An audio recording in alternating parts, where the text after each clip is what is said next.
Welcome back, everybody. Welcome back. We bring you this fabulous. Oh, we still have our intro music going. What a great soundtrack to open up this show. This is the second episode of the Storybook Theater Scene, brought to you by Mike Stevens and myself, Travis Eason. And we're happy to be here again discussing all of the upcoming theatrical productions that are happening, auditions that'll be in town, and ongoing competitive theater that's happening with UIL. And then also we're going to talk a little bit about the show that you closed earlier. I'm excited Elephant Man. about that. Yeah. I still love talking about that. Good. Well, let's talk about Elephant Man to start with, Mike. Beautiful show. Thank you. Last month when we did the Storybook Theater Scene, I was going to go see it the following day. Yes. And we did the Sunday matinee, well attended. I was real pleased with the attendance, particularly for a matinee performance, to have that many people. Yeah. Was, I mean, it's a word that's thrown around, but it was a blessing to my cast. Mm-hmm. You've been on stage before. You know, as an actor, you need that audience in there to respond to and to feed you energy. Yep.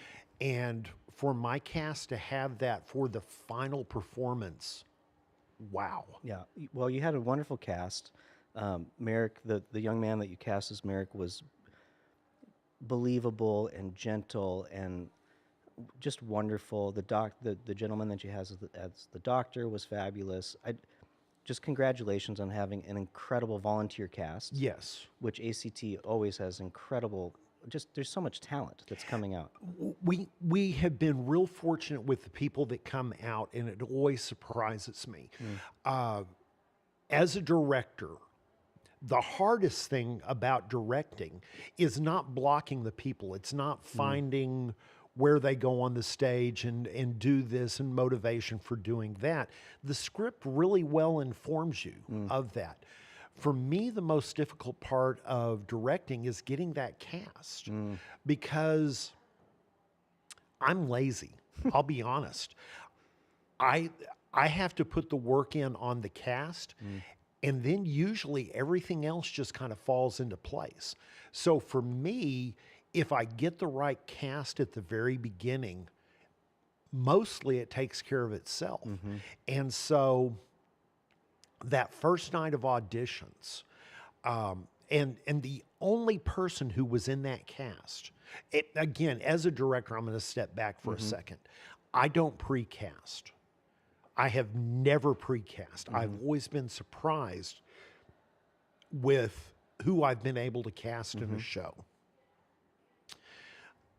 This show is kind of an exception. I didn't pre-cast, but I dreamcast. I like that. And so a year ago, when I was finishing up whatever I was working on last year and could finally start thinking about Elephant Man, it's like, okay, who would I like in the cast? I had just seen Roberto, in Butterflies Are Free at ACT. And I thought, you know, he's young. He's still flexible as opposed to the old guy. You know, maybe, you know, if I could cast somebody like Berto in the role of Merrick, that would be a good start. Yeah. Well, it was a wonderful. Talked to him once, you know, in that next year. Wasn't sure if he was going to show up. You know, he's a student. Yeah. McMurray, right? McMurray student. First night of auditions, he shows up. He's already filled out his audition form, and he's got a piece of notebook paper that is his permission slip from Nina McClain for him to be cast in the show. That's great. Because I've run into problems with that. Yeah, absolutely. My very first show I directed, I cast one of our college students in the show as one of the leads. And then the director of that program, then for the next 4 weeks, when they were having their practicum, berated this student saying, you know, you belong to our program. You shouldn't be going outside it. You need to be focusing here. I had talked to the directors of the 2 shows at that school that were going on, and I said, can I cast this student? Is that going to get in the way of what you're doing? Oh no, he's not right for our show. Oh no, he wouldn't be a person I would cast in anything large. So they both gave me permissions. But I didn't talk to the director of the program. So now on the audition form and in the audition information, I say, I need permission. if you're a college student, before I can cast you, you have to get permission from your professor for me to do this. I don't care if it's Nina. I don't care if it's Dawn. I don't care if it's Victoria. I need a signature that says they're okay with you being in this because I'm taking you away for there. Berto came in with that. That's great. And he blew me away in auditions. Then another person who walked in the door, because I'd never worked with Berto except seeing him on stage. Taylor March, who you mentioned, he became my Treves. He came in that first night. I had never seen him. Actually, he came in the second night because Carrie Henson said, I've got this friend. Do you mind if he comes tomorrow night? Great. Absolutely. I'd love for him to. He came in and he captured what I was looking for in Treves from the very beginning. Carrie Henson is an old friend. I met her when she was still a student at McMurray, saw her in performances there. She kind of helped me get my foot back in the door at ACT because she was in a production called Inspecting Carol, which brought Kelly and I back to ACT just to see her because it was one of Carrie's last performances in Abilene before she graduated. And she had moved back to the Abilene area. And I had just seen her and I said, you need to come out and audition. Didn't think anything else about it. And she walked in the door on Monday night and it's like, there's my Miss Kendall. Yeah. You really had a strong cast. It was phenomenal. I mean, I will say this, ACT, after 70 years of continuing to provide community theater to Abilene, just continues to knock it out of the park. It's an incredible community theater. It continues to gather support from our community, and I just encourage everyone to become seasoned members out there. I mean, really try to get out and see some theater at Abilene Community Theater. You won't be disappointed. Thank you. I appreciate that. Yeah. So it's been my theater home for 15 plus years now, and I can't see myself going anywhere else. Let me ask you, Mike, staying on Elephant Man for just a second, and then we'll get into some of the other things. But if you haven't seen Elephant Man, it's a very powerful show, and based on a true story. Yes. Yeah. John Merrick was an actual individual. He was born in 1864 or 1865. By all accounts, his mother's pregnancy was very normal, but at about 2 years of age, he started having abnormal bone growth that then affected the skin growth, and he developed these deformities that he carried with him the rest of his life. So part of the arc of the show is when Merrick he gets taken into a hospital and cared for, and has an opportunity to meet royalty and all sorts of people in different social classes. And the play kind of arc, the doctor falls in love with the patient, is what I took away from that to some degree. Would you disagree with that?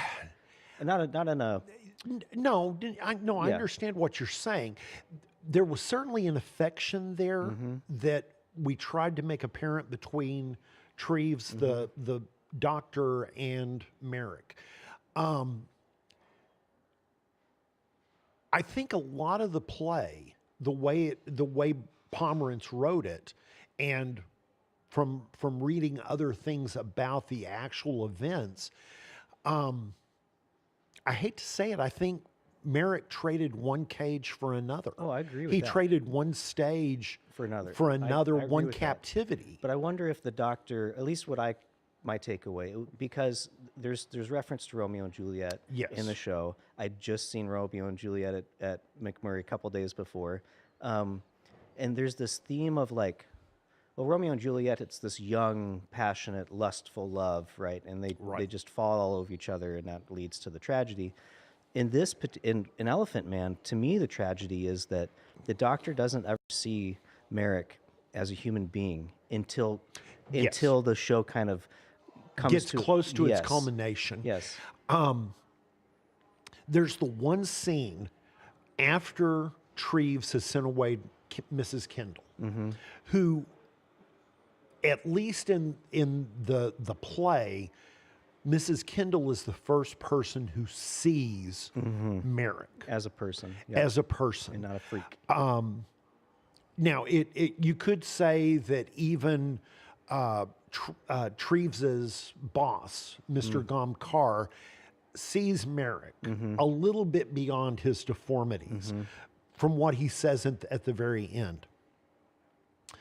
But I don't think it's till the one scene where Merrick kind of forces Treves' hand. And he sits there and he says, do you believe in God? Do you believe in this? Do you believe in that? And Treves is distracted. He's trying to read up on some different medical techniques. And he really loses his temper with Merrick. And he says, if you want to be angry with me, just be angry. Say, I'm angry, I'm angry, I'm angry. And Merrick just looks at him. And really, it's one of those moments when you see the love of Merrick.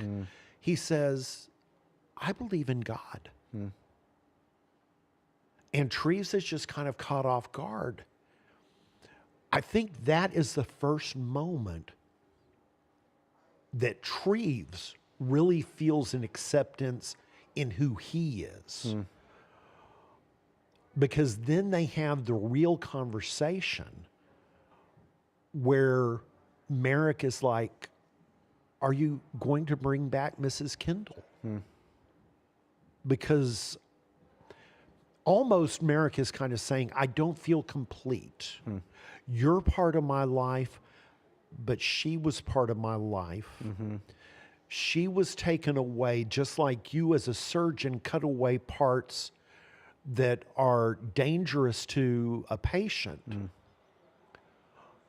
Is she going to come back just like you're here? No. Yeah.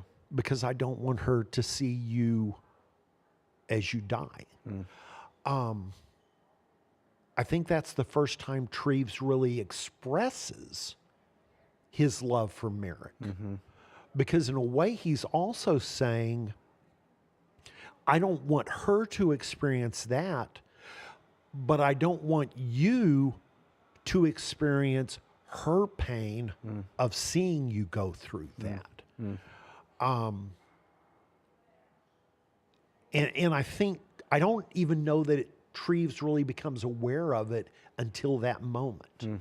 And I think you see the true loss that Treves has in the very last scene where Gom is reading his final letter to the editor of the newspaper, thanking them for the support. And Treves goes back up to Merrick's room and he does three things. One thing which is very subtle. He picks up a picture of Merrick's mother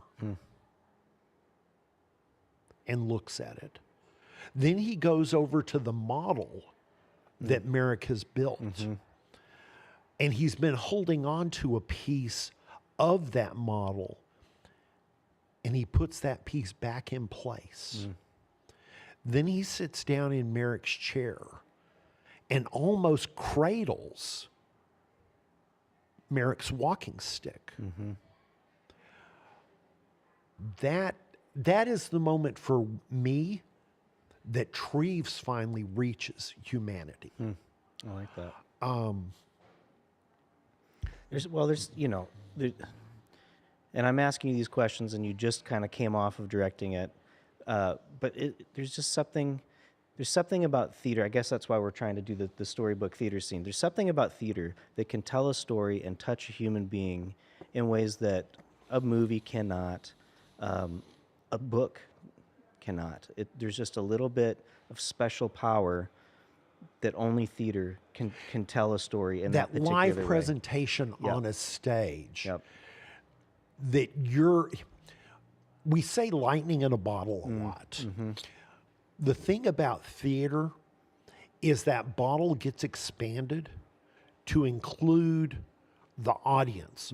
When you're watching a film, if I just watched Star Trek Wrath of Khan Great movie. for the 758th time the other night on Pluto. The thing about that, now I see different things all the times in it. I mean, I will see different things forever as I'm watching that. It's the same film. Yep. It never changes. Yep. When Kirk yells, Khan, Khan, Khan, you can pull out your stopwatch and you can time each one of those cons. And the next time you watch it, it's going to be exactly the same length Yep. every single time. Yep. When you go watch a theater performance, you watch it on a Friday, you watch it on a Saturday, you watch it on a Sunday. 3 different shows. It's 3 different shows. Yep. It may be, it may not be. It may be the same word said every time. And a lot of times with actors, no, it's not. Yeah, little improvisation. But it becomes a different show. And the audience response makes it different. Yep. And what the audience takes from them is different. I cried every single performance. I cried most of the rehearsals, particularly once we were getting into full runs of it, just because it would affect me. That's why theater is so important. Yeah. Do I cry at Wrath of Khan? Spock's dead. I can't, do I need to say spoiler on that? Yeah. The film is 35 years old. Right. Everybody knows. Theater is new. It's different every performance. And everybody can bring because everybody is different every day that they go and see something. Yep. If you had come and seen Elephant Man on Friday night and again on Saturday night and again on Sunday afternoon, there are different things going on in your life each one of those days that then inform you Different impact. for what you're doing. Yep. Plus the cast performing different each performance. One night, you would have been impacted by Merrick. The next night, you would have been impacted by Treves. The third afternoon, it may have been Snork Yeah. Yeah. that impacted you. Oh my gosh, his mate's sister died after caring for his wife and their kids, and oh my gosh, I can't believe she's dead. Yeah. She's not even a character in the show, and you're crying because she's dead. Yeah. That's what theater does to you. Yeah, it does. And congratulations on a great show. Thank with you. That. Thank you. And you're already cast and off and running in the next show that ACT is coming up with, directed by Gary Barner. Arsenic and Old Lace. One of the things I joke about is I tell people, because you've experienced it, I've experienced it. Post-show depression. Absolutely. It is real. Don't let anybody make fun of it. Nope. It's very traumatic when a show closes. The best way to avoid post-show depression, don't let any downtime between shows. Start at the next one. So we had auditions for Arsenic and Old Lace the Monday and Tuesday between the first matinee performance on Sunday and the pickup rehearsal on Thursday of Elephant Man. And I auditioned for Gary. I was there. I was back up at ACT Monday night and Tuesday night, actually going on stage performing Yep. to get cast in this show. Good. So this is Arsenic and Old Lace at ACT, and it opens the 16th? 17th. 17th. April 17th through the 26th. So 17th, 18th, matinee on the 19th, And the following 24th, 25th, closing matinee on the 26th. That'll be good. That's directed by Gary Varner. Gary You guys Varner. had your first run through last night. We did. And it's or as we joke in ish. theater, stumble through. Yeah, but it seems like it's got some It- traction. it's going to have some good legs to it. Good. And the set is remarkable. Oh, good. Who's doing the set? Well, Gary designed it. Okay. And then Gary, I'm not sure how much Larry Wheeler has actually built on this set, Okay. but there are lots of set pieces that Gary built for other shows that as a community theater, you never use anything just once. No. Got to use it again. There's a desk on that set that has been at the theater for 40 years. I love that. I have rescued it personally from dumpsters 5 times because people will clear out things and they're like, oh, we don't need this Yeah, old desk. yeah. You leave that desk. Yeah.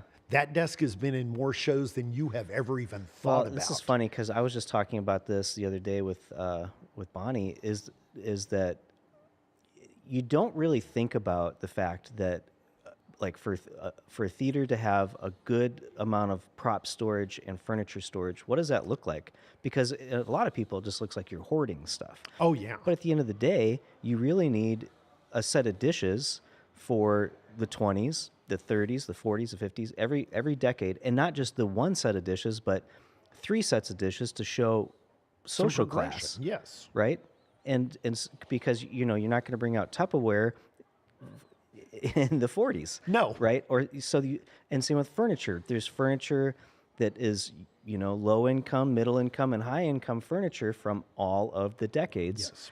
And it's important, and same with costumes and scenery and all this stuff. So anyway, but we've been talking about how important it is to have a deep and wide prop storage, furniture storage, and anyway, so I thought that was interesting because there's a lot of furniture that I've seen used many, many, many times that maybe I built, for a show. Yes. And it's really great to see that because otherwise it all just goes in the trash and it's way too expensive to rebuild from scratch every single time. A friend of mine went to, I'm not going to name the theater company or the town that he was in, but they had a volunteer who was a general contractor who was building their sets. Mm-hmm. And it cost them about $5,000 to build all their sets because he was building them like a contractor would. Yeah. So when you're putting up a wall for Odd Couple, he's framing out the wall, sheetrock both sides, mudding it, painting it, texturing it. And then when the show's over, take a sledgehammer to it, Yep. tear it all down, throw it away. Yep. Next show comes up, you buy the lumber, buy the sheetrock, and he was like, $5,000 per set? You give me $5,000, I can have the materials that we can use to build 20 sets.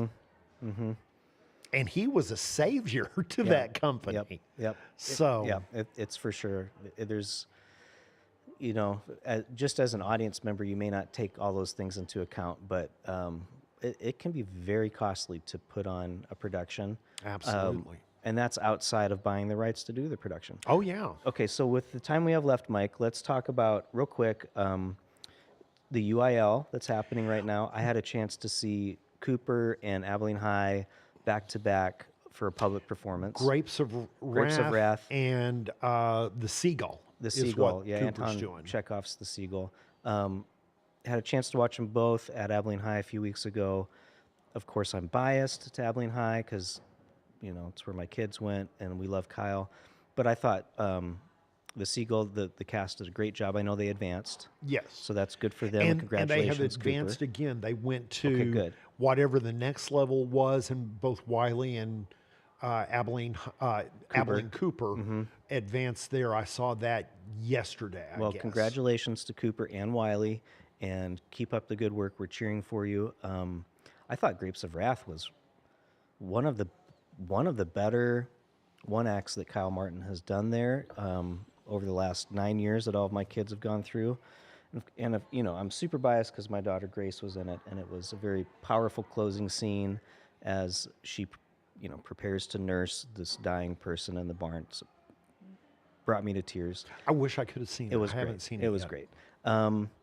So keep on doing good. Our UIL friends. And Clyde High School Clyde's has advanced. advanced with blue stockings. Okay, good. I saw that yesterday, I guess, that they had advanced. And I've seen on Facebook that Benjamin High School has advanced. I interviewed, and I can't remember Stroke Brain, the name of the director at Benjamin. I haven't seen the title of the show, but they advanced all the way to state with the Cicada last year. Great.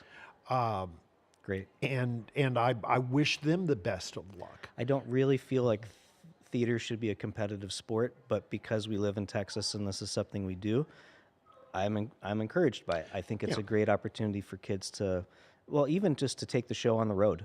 Yeah, and learn what that's exactly. like. You know, what is that like to move out of my safe theater space, my home space, and take the show someplace else. Can I do it in a different space? Yes. Yeah.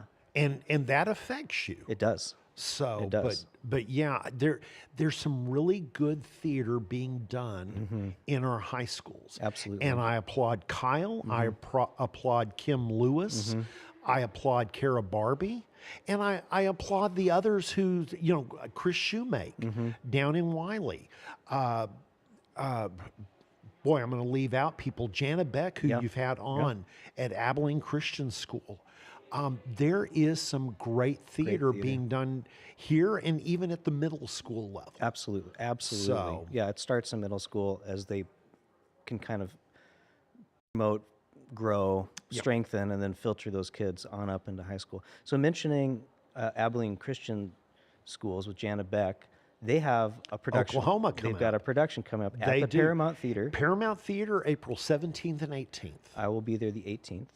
I need to still figure out my calendar. Because, well, actually, I won't be at either of those because Arsenic and Old Lace is running at exactly the same time. Yep, yep. So, And we have our next Cotton Warehouse live show, which will be that Friday night, the 17th.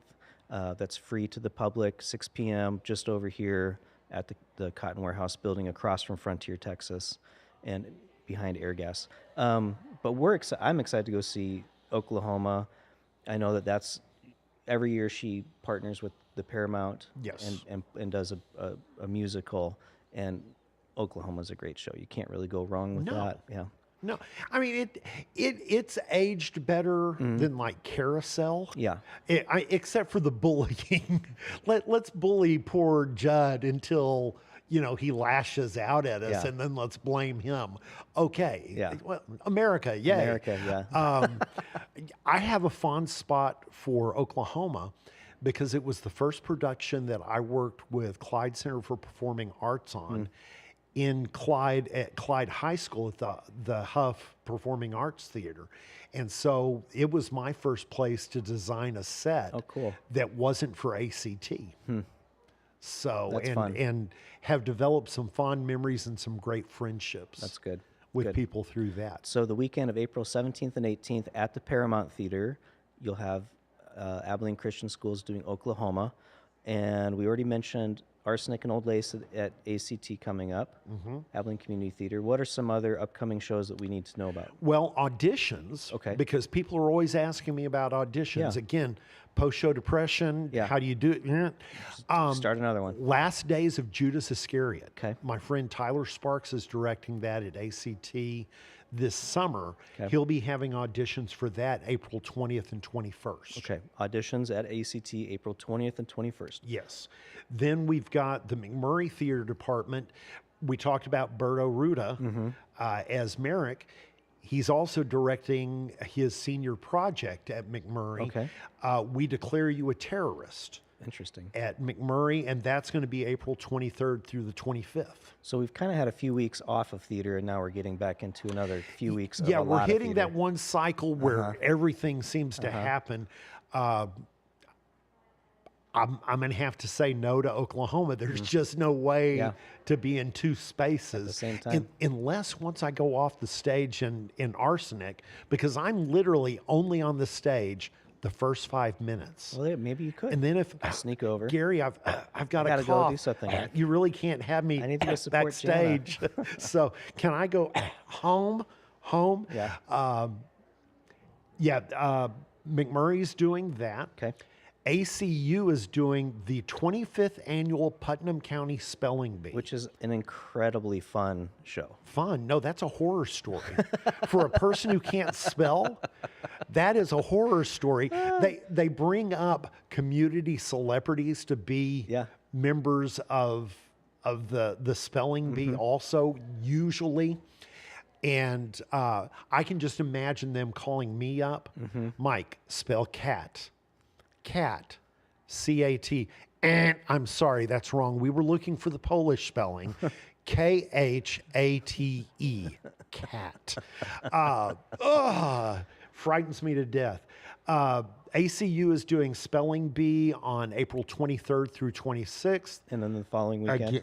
Just the one that weekend. Okay, so you've got limited opportunities. And again, that's closing weekend of Arsenic. Yep. So, You're gonna miss sorry, out on those. Gary. Had a cough again. Hardin Simmons is.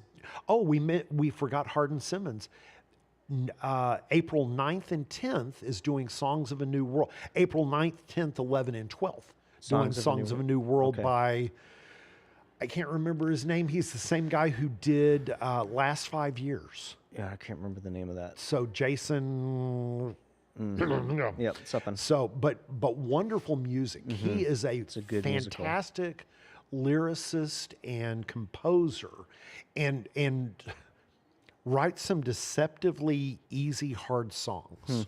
Is the way I put it. Interesting. I love listening to his music. My wife is crazy about Last 5 Years. I've almost lost her to Jeremy Jordan many times. Hardin Simmons is also doing their Direct Fest, Okay. which is their student Kind of senior directing directed. project Yep. of one acts.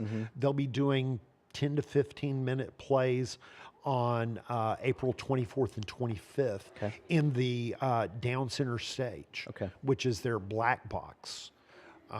So get prepared to take some stairs. Yeah. So, and then McMurray the following weekend, April 29th and 30th, is doing their Direct Fest. Cool. Back in Ryan. So lots and lots of available and exceptional theater happening from our high schools, from our colleges, and from our community. And all of the high schools generally, I mean, Abilene High and Cooper normally do their public performance just before they start competing. I know they did that last year with When a Monster Calls and Wendy and Peter. And I got to see those performances. A lot of the high schools will hold off doing their public performance until after they're no longer competing in UIL. So I try to post those when I can. Yeah. Anything else that we need to let our audience know this week before we get together again at the end of April and do this all over There's theater again? to support. Tons of it. Support theater. Yep. It's alive, it's vibrant, but only because we watch it. Yep. So- It takes an audience. Yes. Yep. Forget a village. It takes an audience. It does. So It does. Mike, thanks again for another thanks for sit down having me, and Travis. I enjoy this. Storybook theater scene. I This love is good. catching up with you. Yeah, man. This is man. good. It's been too long since Death of a Salesman. Oh, that was a long time ago. 2019. 2 beards ago. 2 beards ago. Yeah, that was a good show. Well, let's get together again at the end of April, and we'll do this again, and maybe we Absolutely. could. I know I'm planning on seeing Arsenic and Old Lace and Oklahoma and Spelling Bee, and I'll see if I can make it to some of these senior direct scenes at Hardin Simmons and McMurray. We will see. And I'm going to try to see those also, figure out what I can work out with Songs of the New World and what I can work in around rehearsals. Yeah, because I do enjoy it when we have an opportunity to gently critique what we're seeing. And anyway, I'm looking forward to it. you're in Arsenic and Old Lace, and I'm sure you'll pick up the next show as soon as that one closes to avoid the Well, feelings. I don't have to because the next show has already been decided. I've been cast as Antigonus in The Winter's Tale. Oh, great. Which is one of the summer Shakespeares that ACU is doing. Good. I get to mark Adam Hester off my bucket list. Good. That I get to work he's with so him. fabulous to work with. You're going to love it. I'm It's gonna be looking great. forward to that. I'm looking forward to those also.